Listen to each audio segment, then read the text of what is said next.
አንድን ቤት ጸንቶ እንዲቆም የሚያደርገው ካለቀ በኋላ የሚቀባው ቀለም አይደለም።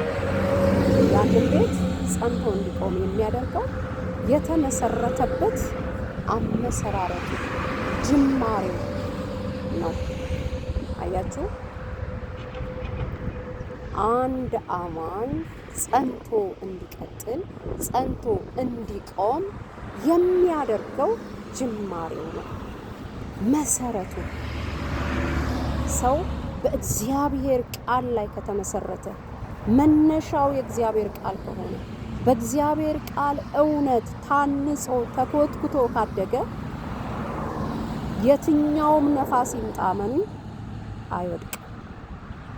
አባቶቻችን ለዚህ ነው በብዙ ተግዳሮት፣ በብዙ ፈተና፣ በብዙ ጭንቅ፣ በሞት ውስጥ እያለፉ ለዚህ ወንጌል ደማቸውን እያፈሰሱ እስከ መጨረሻ ድረስ የታገሉት። አጀማመራቸው በእግዚአብሔር ቃል እውነት ላይ የተመሰረተ ስለነበረ ነው። በሁኔታ ላይ የተመሰረተ ነገር ይወድቃል፣ ይደረማመሳል።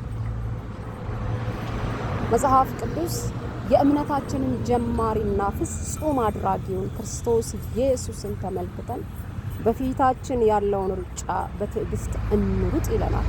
እሱ ነውርን ንቆ በመስቀል ላይ ታግሶ የሮጠው ከፊት የሚጠብቀውን ደስታ አይቶ ነው ይለናል የዕብራውያን ጸሐፊ። ስለዚህ ኢየሱስ ክርስቶስን ተመልክተን የቀደሙትን አባቶቻችንን አሯሯጥ ስልት ተመልክተን በመጽናት መሮጥ የምንችለው መሰረታችን ጤናማ ሲሆን ብቻ ነው። አንድ ህንፃ ተሰርቶ ካለቀ በኋላ ተደረመሰ ሲባል ሰምታችሁ ታውቃላችሁ አይደል? እኔ በቅርቡ ሰምቻለሁ። አንድ ከተማ ህንፃውን የሰራው ሰው ተደረመሰበት ሲያልቅ፣ ስለዚህ ትልቅ ስብራት እንደደረሰበት ሰምቻለሁ። ለምንድን ነው ከተባለ ከተቀባው ቀለም የተነሳ ነው? አይደለም። የቀለም ምርጫ ላይ ነው ችግሩ? አይደለም። ምንድን ነው ችግሩ? መሰረቱ ነው። ከመሰረቱ ነው ችግሩ። ስለዚህ አመሰራረታችን የእግዚአብሔር ቃል ላይ ይሁን። ሰዎችንም ክርስቶስ ኢየሱስን ሰብከናቸው መስክረን ስናመጣ የእግዚአብሔር ቃል ላይ እንዲጸኑ እናድርጋቸው። አያችሁ፣ ብዙ ጊዜ የተዛባ ነው ምስክርነት መስጠት ራሱ በዘፈቀደ የምናደርገው አይደለም። በቃ የስጋ ፈውስ ይፈውስሃል፣ ምድራዊ ነገር ይከናወንልሃል፣ እግዚአብሔር መሻትህን ይሰጠሃል ብለን ያመጣናቸው ሰዎች እግዚአብሔር የሰውን መሻት በሙሉ ይፈጽማል፣ የታመመ ሁሉ ይፈወሳል፣ ያጣ ሁሉ ያገኛል የሚል መጽሐፍ ቅዱስ ላይ አልተጻፈም። እግዚአብሔር ይፈውሳል፣ አዎ። ከሞትም ያድናል፣ አዎ። የተሰበረ ይጠግናል እግዚአብሔር፣ አዎ። ያጣ ያገኛል እግዚአብሔር ቤት ውስጥ፣ አዎ። ነገር ግን እንደ እግዚአብሔር ፈቃድ በተለያየ መንገድ የሚያልፉ ሰዎች አሉ። ያ የመሰከርንለት ሰው ጌታችን ኢየሱስ ክርስቶስን እንደተቀበለ አምኖ ሕይወቱ ነፍሱ ወደ ጌታ ብትሄድስ ቢያልፍስ? ስለዚህ ሰውን ወደ ጌታ ስናመጣ ካለበት ችግር ነፃ እንደሚወጣ ሰብከን አናምጣው። ክርስቶስ ኢየሱስን ብቻ እንስበከው። አለት የሆነውን የዘላለም ሕይወት የሆነውን ለዘላለም ሕይወት በመስቀል ላይ የተሰቀለው የዘላለም ሕይወት ሊሰጠን ነው ክርስቶስ በመስቀል ላይ የተሰቀለው። ስለዚህ ይሄንን ሰብከን ካመጣናቸው በኋላም ነፋስ አንጋታቸው፣ አረፋ አንጋታቸው፣ ባዶ ተስፋ አንስጣቸው። ኢየሱስ ያድናል የሚለው ስብከት በቂ ነው። ስለዚህ መሰረታቸው ጽኑ ከሆነ በምንም አይነት ተግዳሮት ውስጥ ይለፉ ይጸናሉ። በምንም አይነት ንፋስ ውስጥ ይለፉ ይጸናሉ። ቢታመሙ ይጸናሉ፣ ቢወድቁ ይጸናሉ፣ ቢጎሳቆሉ ይጸናሉ፣ ጸሎት ቢዘገይባቸው ይጸናሉ፣ ያመኑት ቢከዳቸው ይጸናሉ። ተስፋ ያደረጉት ነገር ቢበተንባቸው ይጸናሉ። ለምን?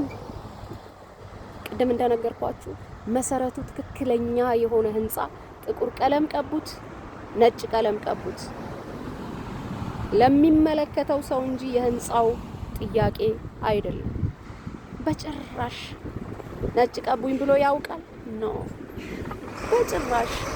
ነጭ ስለተቀባ ይሰነጣጠቃል፣ ይወድቃል? በጭራሽ።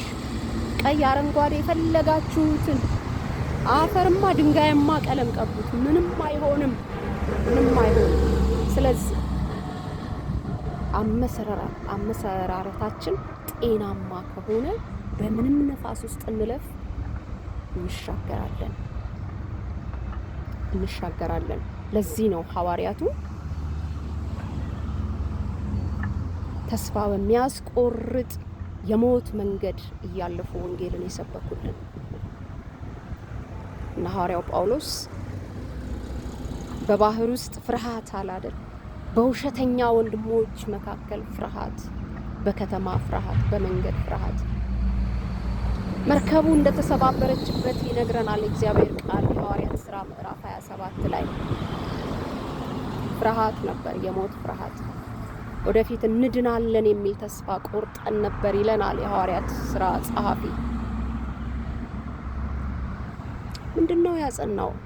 መሰረቱ ምንድነው? በዛ ውስጥ እንዲጸና ያደረገው መሰረቱ በፊልጵስዩስ ከተማ የደረሰበትን እንግልት፣ ስቃይ፣ እስራት፣ ግርፋት ታስታውሳላችሁ አይደል? የሐዋርያት ሥራ ምዕራፍ 16 እንደገና አፈራቸውን አራግፈው ከወደቁበት ብድግ ብለው ወንጌል ይዘው የሚቀጥሉት ለምንድን ነው? መሰረታቸው። ስለዚህ ዛሬም አልመሸምና መሰረታችሁን ቼክ አድርጉ። ምን ላይ ነው የተመሰረታችሁት? ወደ ጌታ ቤት እንድትመጡ ምክንያት የሆኗችሁ ሰዎች ምን ነግረው ነው ያመጧችሁ? ምን ሰብከው አመጧችሁ? ከዛ በኋላስ የእግዚአብሔርን ቃል እንዴት ተማራችሁት? 2 ቀን ተምሬ ተመረቅኩ የሚል ሰው ባለፈው ሶሻል ሚዲያ ላይ አንድ ወንድማችን ለቆት አይቼ በጣም የገረመኝ። 2 ቀን ምን ልትማሩ ትችላላችሁ? እግዚአብሔር ቃል 2 ቀን ተምሮ መጠመቅ ማለት ከዛ በኋላ ደግሞ ወደ አገልግሎት ይገባል። ለዚህ ነው ብዙ ነገር እየተበላሸ የመጣው። ሰው ጌታን እንደተቀበለ ማይክ ሊዛ አይገባው፣ መማር አለበት።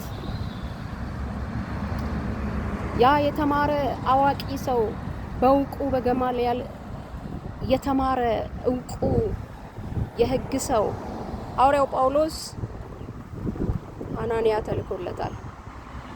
በርናባስ አብሮት ነበረ። እጅግ አድርጎ አይደለም ወደ አገልግሎት ያመጣው። ጌታ የመርህ አምላክ ነው። እግዚአብሔር የመርህ አምላክ ነው። እግዚአብሔር የሥርዓት አምላክ ነው። የሂደት አምላክ ነው። ወንጌል መማር የሚጨንቃችሁ ሰዎች ውስጣችሁ ላይ አጋንንት ሊኖር ስለሚችል አጋንንቱ መውጣት አለበት። ሳትማሩ አገልጋይ የሆናችሁ ሰዎች ለዚህ ነው ለሰው ሰላም የምትነሱት፣ እግዚአብሔርን ቤት የምትረብሹት። ሳትማሩ ራሳችሁ ሳትማሩ አስተማሪ ትሆናላችሁ። ሳትማሩ የቤተ ክርስቲያን መሪ ትሆናላችሁ። ትበጠብጣላችሁ እድሜ ዘመናችሁን ሁሉ። ለዚህ ነው በቃ ለሰው እንቅፋት ትሆናላችሁ፣ ለወንጌል እንቅፋት ትሆናላችሁ፣ አድካሚ ትሆናላችሁ።